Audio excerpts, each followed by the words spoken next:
Oyez, oyez, oyez. J'espère que ça guette Moussaillon. On se retrouve aujourd'hui pour le bilan du mois de juillet. Alors je ne sais pas à quel moment tu verras ce bilan. Est-ce que tu le verras fin juillet ou début août selon quand est-ce qu'il sortira et que tu seras en train de le regarder. Mais nous voici dans le bilan de juillet et on va commencer tout de suite pour éviter que la vidéo soit trop longue et aller à l'essentiel du sujet.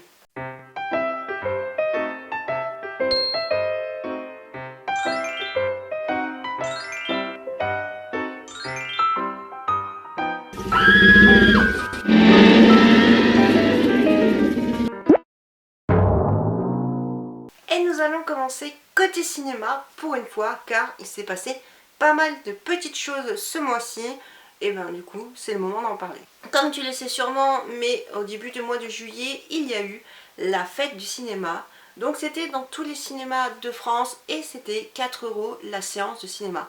Autant te dire que quand tu sais que dans certains complexes la séance avoisine les 12 € alors que c'est même pas ni en 3D ni en 3, 4D, IMAX, machin, bon bref, je te laisse même pas imaginer les prix quand c'est dans ce genre de gamme, c'est inabordable. Et un voucher, donc un ticket que tu achètes chez un partenaire qui va vendre des tickets, tu sais, que tu peux offrir et utiliser dans les cinémas adéquats, par exemple par chez moi c'est Kinépolis, mais je pense que tu peux acheter des bouchées pour d'autres cinémas, tu en as parfois même dans les CE, donc les comités d'entreprise, c'est 10 € le ticket. Autant te dire que 4 € la séance, c'est pas cher et ça m'a permis d'aller voir 2 films. Tout d'abord, je suis allée voir Elvis de Baz Luhrmann, un film un peu biopic, ou même pas un peu biopic, c'est carrément un biopic sur Elvis Presley. Et ben comment te dire que j'ai adoré. De base, je suis pas une grande fan d'Elvis Presley parce que j'ai toujours la vision de sa période un peu bling bling Las Vegas dans la tête. Et je pense au final que c'est pas la période que je préfère le plus d'Elvis. Mais le film a un petit peu réconcilié avec Elvis Presley, ses influences, d'où viennent ses influences, d'où il vient, comment il était, quel homme il était. Et ben j'ai trouvé le film plutôt pas mal. Apparemment il reprend assez bien la vraie histoire d'Elvis Presley, contrairement à certains films comme Bohemian Rhapsody qui bon voilà ne reprend pas très bien la vie de Freddie Mercury, hein, à quelques détails près paraît-il. Mais bon, j'ai trouvé que ce film-là était plutôt bien. Les musiques étaient bien, enfin c'est musique d'Elvis Presley, mais c'est remasterisé, tout ça. Et j'ai trouvé que c'était bien refait, que l'ambiance était bien, j'ai pas décroché du film. C'est vrai que des fois on a tendance à des films dire ah ouais c'est bon, il est déjà dans la salle, lui il mange du popcorn, lui il machin chewing-gum, bon ouais il est pas mal mais c'est fini quand... Non, pas du tout. J'étais vraiment captivée par le film du début jusqu'à la fin et j'étais waouh, subjuguée. Alors, je sais pas si subjuguée est vraiment le mot, c'est peut-être un petit peu exagéré, subjuguée, mais j'ai vraiment bien aimé ce film là. Et si tu n'as pas vu Elvis Presley, que tu souhaites en apprendre plus sur l'influence du rock en général, du rock and roll, les origines du rock, etc. et aussi un petit peu sur Elvis Presley quand même, qui a influencé pas mal de monde et qui a été influencé aussi par pas mal de monde, ça faut pas l'oublier. Et ben c'est vachement cool comme film et je te recommande d'aller le voir parce que clairement il en vaut le détour. Deuxième film que je suis allée voir, il s'agit tout simplement de I'm Your Man de Maria Schrader. Maria Schrader.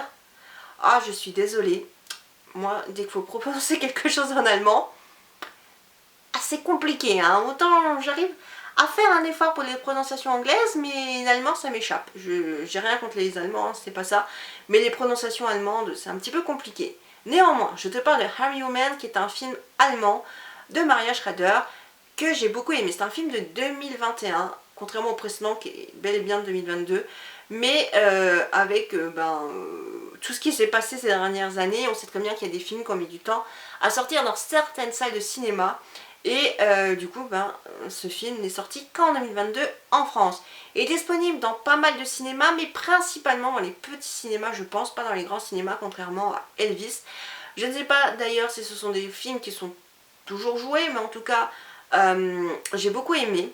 C'est un film que j'ai été voir seul et c'est bien des fois de se faire des cinémas seuls. Et comment te dire, déjà il n'y a aucune honte de se faire un cinéma seul, mais en plus, j'ai adoré. Alors bien sûr dans les petits cinémas les films sont en VO sous-titré français, de toute façon c'est un film qui n'est que en VO sous-titré français si tu le veux en français, il n'y a pas de doublage, voilà, des films qui n'ont pas de doublage, c'est comme ça, et c'est pas non plus la fin du monde. Et personnellement, j'ai bien aimé l'histoire. C'est tout simplement l'histoire d'une journaliste, si j'ai bien compris. Enfin, c'est pas vraiment une journaliste, c'est une journaliste historienne, enfin voilà, quelqu'un qui travaille, je sais qu'elle travaille sur... enfin, elle régit genre des articles en histoire, etc. Et son patron lui demande simplement de tester un robot et de faire son avis, voilà, de rédiger un avis sur ce robot. Et bien sûr, ce sont des robots très réalistes, un peu à la manière de euh, Real Human, qui est une série, pas norvégienne, mais quelque chose comme ça, et qui a été reprise ensuite par les Américains pour faire une série américaine. Mais je préfère quand même l'original, même si j'ai pas eu la chance d'avoir en entier, je préfère quand même la série originale Real Human. Bref, j'ai beaucoup aimé, comment dire, j'ai beaucoup aimé ce film-là parce que on a cette histoire que c'est un robot, mais c'est pas un robot genre très robotique à la façon de intelligence artificielle ou de I'm Robot ou de la plupart des films qu'on a l'habitude de voir sur les robots. D'ailleurs, en fait, ce n'est même pas l'histoire principale, le fait que ce soit un robot, c'est plutôt une relation humaine entre une femme et un robot homme. Et entre ce qu'aiment vraiment les femmes, est-ce que toutes les femmes aiment la même chose? Et ben non, bien sûr que non. De rentrer dans des cases, et puisque l'humain peut aimer le robot, est-ce que le robot est vraiment capable d'aimer? Est-ce que le robot est un être humain? Et c'est toutes ces questions un peu philosophiques. Mais le film est vraiment fait de façon philosophique et c'est bien filmé, c'est bien amené. J'ai trouvé ça intéressant et franchement cinématographiquement, j'ai surkiffé. Et c'est très très intéressant, je ne connaissais pas du tout le cinéma allemand, enfin je m'étais jamais vraiment intéressée. Et pas du tout cette réalisatrice, apparemment c'est une bonne réalisatrice qui fait de bons films. Ben je serais plus curieuse et potentiellement que je vais regarder ce qu'elle a fait d'autre et si je peux voir d'autres films et si dans le futur elle sortira d'autres films, pourquoi pas aussi aller les voir. En tout cas ce film là j'ai beaucoup aimé, c'est très poétique, très intéressant et je ne peux que te le recommander. Je vais te parler d'un troisième film que j'ai vu, mais cette fois-ci pas au cinéma. Je l'ai vu à la maison tout simplement parce que je l'ai en DVD, mais c'est un film que j'aime beaucoup. Ça fait des années que je ne l'avais pas revu et je crois que moi à l'époque j'avais vu la version québécoise. Pourquoi? Ben parce que le nom n'était pas le même en fait que j'ai sur ma version française.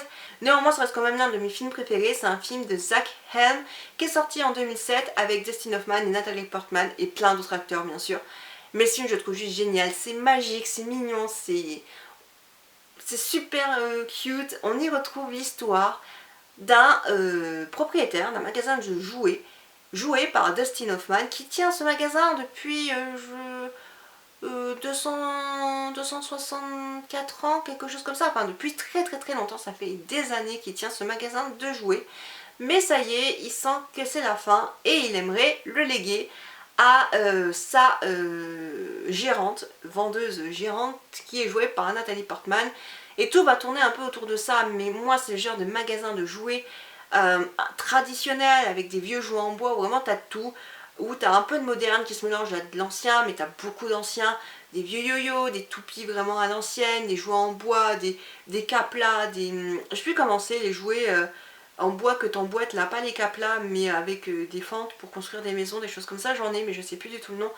Et c'est vraiment des jouets intemporels et j'adore ce genre de magasin de jouets et franchement je peux que aimer ce film là et je ne peux que te le recommander. La musique est belle, la colorimétrie est belle, j'adore vraiment l'image et le grain de l'image qu'il y a dans ce film, les couleurs, tout ça, les contrastes et la lecture cinématographique qu'on peut en faire. Oui, oui, là c'est la cinéphile qui parle. J'ai l'étudiante analyse filmique là qui est en train de refaire Surface, genre ah tu te souviens en cours d'analyse filmique? Oui, oui, je me souviens. Et du coup je ne peux pas ne pas analyser ce film là. D'ailleurs c'est un truc que j'avais pas fait depuis longtemps. Analyser les films et les séries quand tu les regardes, enfin les séries un peu moins, mais surtout les films. Bref, parenthèse fermée. J'aime beaucoup ce film, je peux que te le recommander, il est super mignon, joli, c'est un film à voir en toute période si tu as besoin de te remonter un petit peu le moral et de te donner un petit coup de magie, de bonheur dans ta vie. Bah, ce film il est vraiment parfait, moi il me fait du bien au moral, il me fait du bien au cœur, il me fait du bien à l'âme. Donc c'est un film que je ne peux que recommander. Je voulais te parler d'une série que je regarde depuis un moment mais j'attendais de l'avoir fini pour t'en parler. Il s'agit de Stargate SG-1 de Jonathan Glassmer et Bright White avec, oh mais pourquoi j'ai oublié son nom, à cet acteur qui joue dans MacGyver. Ouais, génial, t'as oublié le nom des acteurs, mais tu vois très bien de l'acteur de qui je parlais. De toute façon, j'ai essayé de mettre son nom ici. Mais clairement, c'est une série que j'adore. Franchement, cette série, je pensais pas aimer. Pourtant, de base, je sais que j'aime pas trop ce qui est science-fiction. Et je me suis quand même beaucoup attachée à l'univers de Star Wars, qui est du space opéra, beaucoup à l'univers de Doctor Who. Et maintenant à l'univers de Stargate, donc pour quelqu'un qui n'aime pas la science-fiction, bah quand même ça en fait beaucoup je trouve. Et j'ai adoré cette série, je me suis attachée aux personnages, je me suis attachée à l'histoire. Alors bien sûr il y a des saisons qui sont un petit peu à rallonge, avec des épisodes tirés par les cheveux, certains épisodes plus pour combler d'autres, ou juste pour combler tout court la série. Il y a beaucoup de choses à en redire, en négatif comme en positif, ça c'est sûr. Néanmoins ça reste une série que j'ai beaucoup appréciée. Elle a pas mal de saisons, je crois qu'elle a 10 saisons. Ou un peu plus, je suis plus sûre, il me semble qu'elle a 10 saisons. Et faut vraiment s'accrocher parce qu'il y a beaucoup d'épisodes. Les épisodes sont quand même assez longs et ça prend du temps. Mais c'est une série franchement qui en vaut le coup. C'est une série de 97 qui suit le film Stargate de 93-94. Le film de 94 qui s'intitulait Stargate et qui était de Roland Emmet, non, Roland Emmerich, on va y arriver, de Roland Emmerich. Je regarde un petit peu mes notes, je suis désolée, mais c'était pour me souvenir, parce que sinon je me souviens pas des noms de tous les réalisateurs et de tous les créateurs, on est bien d'accord. Bon, moi j'ai eu ma petite déception dans le sens où j'ai vu le film après la série, j'aurais dû totalement faire l'inverse, parce que je me suis accrochée au personnage de la série, et donc du coup, j'ai été désorientée par les acteurs du film qui ne sont pas du tout les mêmes que la série, même s'il y a 2, 3, peut-être 4 acteurs de la... Enfin non, 2, 3 acteurs du film qui rejouent dans la série leur rôle, le même rôle que dans le film. Et ben c'est vrai qu'on est un petit peu perturbé. Néanmoins, j'ai beaucoup aimé. Pour l'époque, je trouve que c'est un film qui devait être innovateur et c'est un bon film de science-fiction. Ma moitié adore le film comme la série et voulait absolument me faire découvrir cet univers et je suis ravie de l'avoir découvert.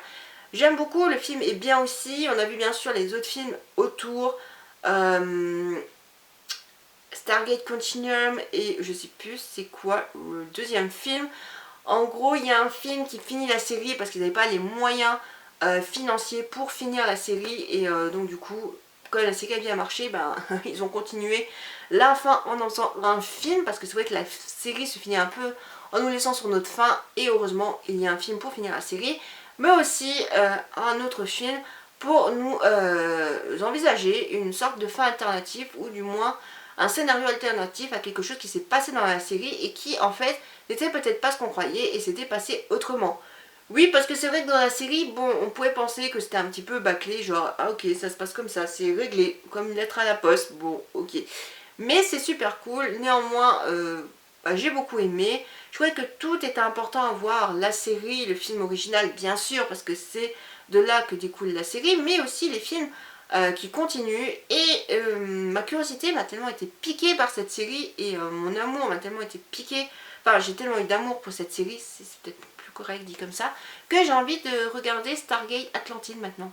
Sauf que bah en fait c'est tout aussi long en termes de saison et d'épisodes.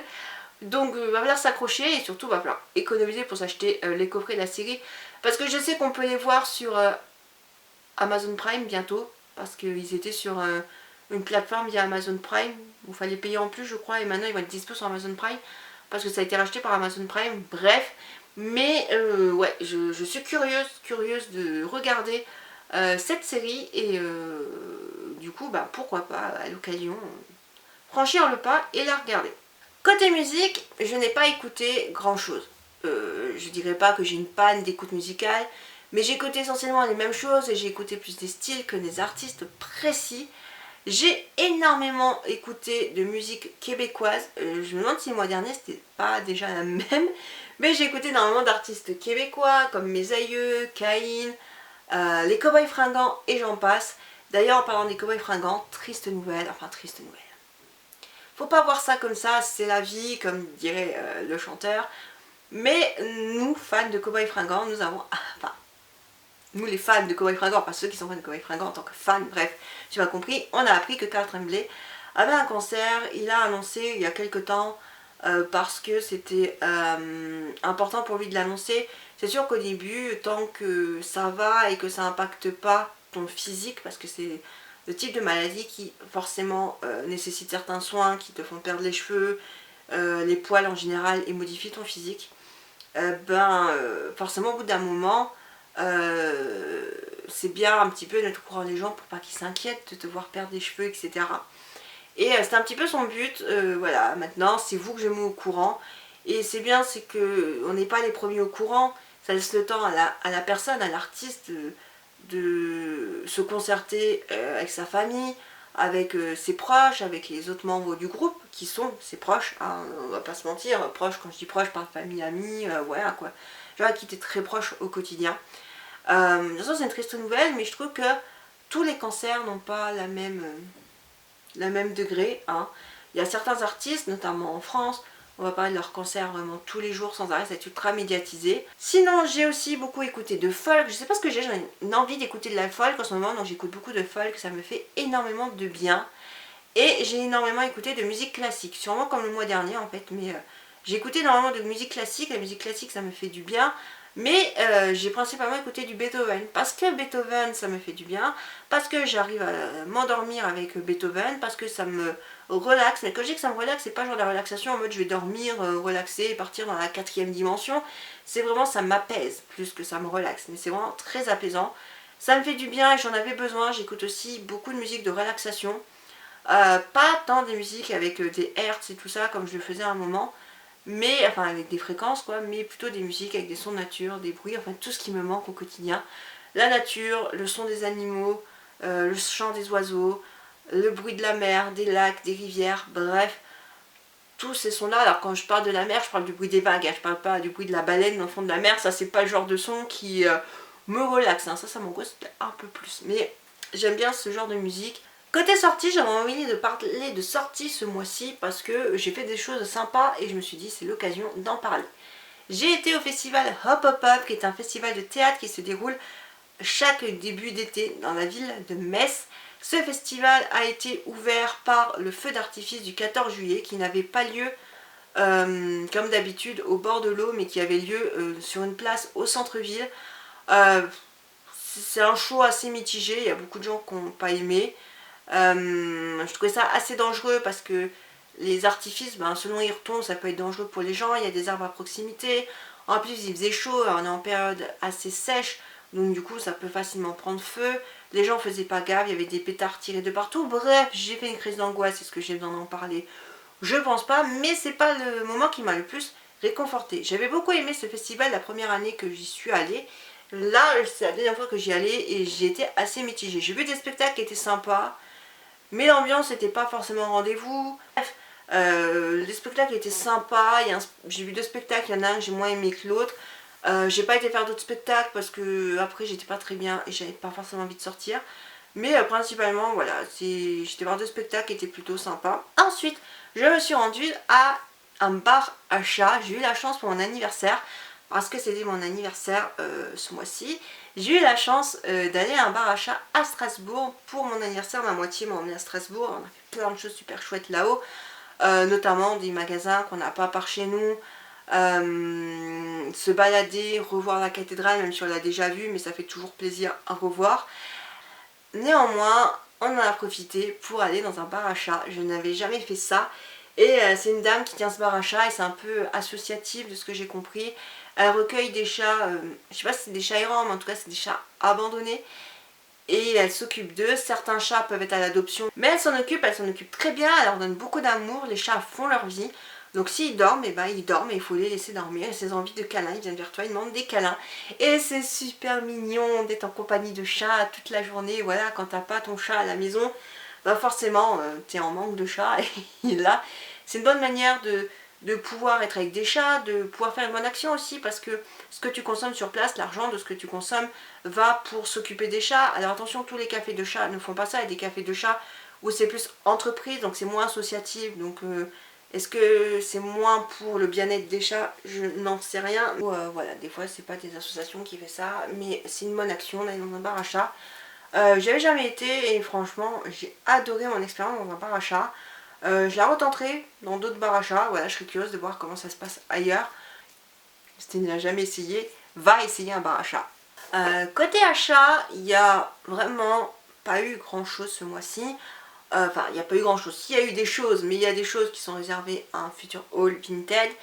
Et voilà, il y a eu des choses pour la maison, mais clairement, est-ce que je vais te montrer les trucs et les bidules que j'achète pour ma maison à chaque fois? Je pense pas, enfin à chaque fois. Comme si je te les montrais, non, mais est-ce que je vais te les montrer? Non, ça ne sert à rien de montrer les trucs et les bidules de la maison. Par contre, j'ai reçu pour anniversaire ce jeu-ci de la part de ma moitié. C'est un jeu qu'on a trouvé chez Philibert. Je connaissais Philibert parce qu'une personne que je suis sur Insta a souvent des partenariats avec ce magasin de jeux de société. Je pense que c'est un magasin qui est un peu partout en France, une chaîne de magasins de jeux de société, mais très convivial et je trouve indépendante dans le sens où c'est pas un magasin de jouets, c'est vraiment un magasin de jeux de société. Je trouvais ça vachement cool et du coup on a craqué sur ce petit jeu qui s'intitule Pingouin, la banque fond. C'est un petit jeu comme ceci, c'est vrai, un petit jeu comme ceci que tu peux les emmener partout. Chez la famille si tu as envie de jouer avec des preuves, chez des amis, en vacances, bref tu peux l'emmener partout. C'est un jeu qui se joue à partir de 2 joueurs. Il se joue de 2 à 4 joueurs, ce qui est cool. Il n'y a pas beaucoup de joueurs mais il se joue à partir de 2. Nous ça nous arrange parce que du coup on est souvent que 2. Donc au moins on peut jouer tous les deux, on n'est pas obligé d'attendre d'être chez des proches ou chez des gens, des amis, bref, pour jouer au jeu. Le but du jeu, si j'ai bien compris, c'est de récolter le plus de poissons, mais de faire attention parce que la banque ils se font et du coup de piquer aussi les poissons aux autres. Ça m'a l'air d'être intéressant, donc à tester parce que je l'ai reçu il n'y a pas longtemps, donc pour le moment on a juste lu la règle, mais on a hâte de le tester. Une dernière chose que j'ai acheté, alors j'ai de saisir l'objet, c'est ceci. Voilà, je te montre la boîte, j'ai gardé la boîte pour le ranger dedans. Après je me suis dit que ça pouvait être bien d'avoir une boîte pour le ranger, enfin de garder la boîte pour le ranger pour le moment. Bon, il a un peu pris parce que bon, il est passé à la vaisselle. Mais il s'agit de ceci. Alors ceci ce n'est pas quelque chose pour moi parce que tu te doutes bien que qu'est-ce que je vais faire avec ça, c'est un peu bizarre. Oui c'est une gourde, mais bon une gourde pour humain, tu te rends compte que c'est un peu bizarre d'aller boire comme ça. Non, en fait il s'agit d'une gourde pour animaux. Pour chien ou pour chat, ça c'est une 300, c'est ça, une 330, c'est écrit dessus, donc je vais te dire ça tout de suite. Oui, c'est une 300 ml et c'est, je crois, la petite version. Je sais pas si c'est des versions plus petites, mais ça c'est déjà, je trouve, une bonne version. C'est une petite version, mais c'est bien.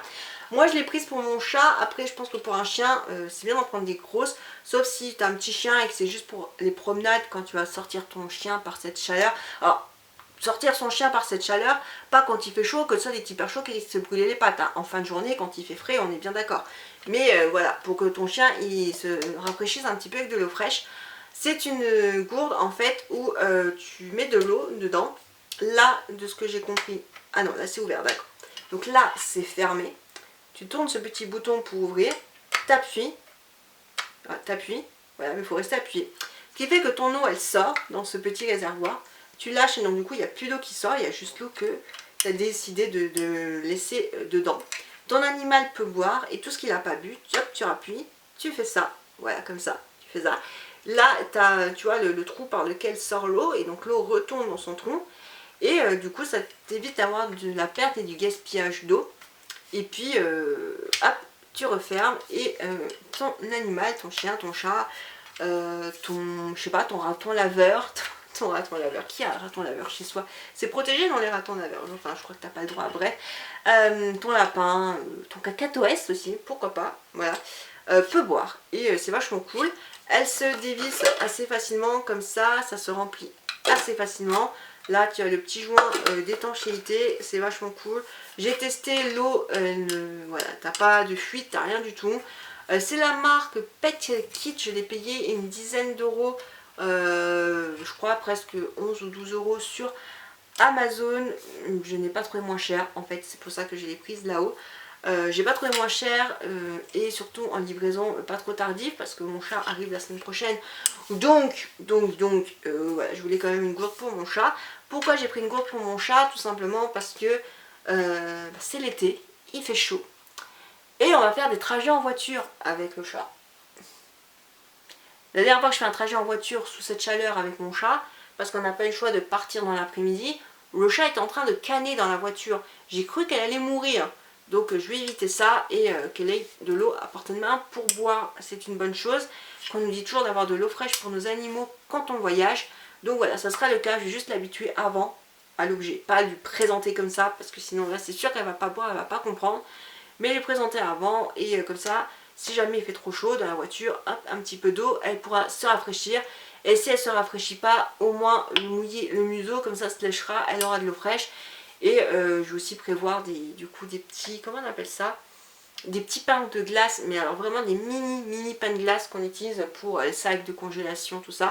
Vraiment des tout petits pour mettre sous la couverture de sa caisse et faire du frais quand elle sera dans la voiture. Parce que sinon le chat va caner. Encore une fois, c'est l'été, il fait chaud, il fait des temps caniculaire si on peut dire ça comme ça, mais en tout cas voilà, j'ai trouvé ça super pratique et je me suis dit que j'allais arrêter de pas en prendre une et je pense au bien-être de mon chat, donc c'était essentiel.